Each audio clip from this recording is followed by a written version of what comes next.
Metong yang kayabe king industriya o media, imbayong Presidenti Ning Rotary Club of Dolores. Lakpas tayong kilalanan niti kang Patricia Mamangon.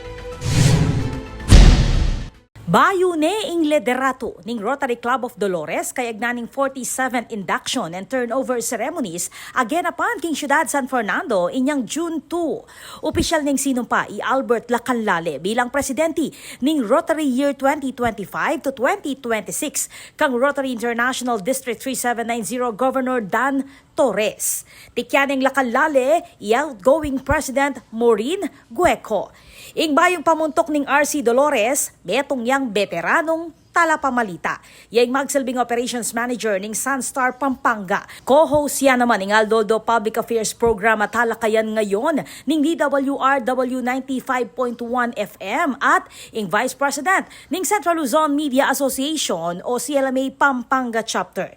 King kayang inaugural speech, pepasyag ng Lacanlale, ingulaga ning pamisan metong at piyabeyabeng kimut bang managumpeyeng aguman. Genapan mo naman king seremonya, ing pirmahan ning Sisterhood Agreement, pilatan ning Rotary Club of Sai Songtan, ning Rotary International District 3750 at Rotary Club of Baguio Summer Capital.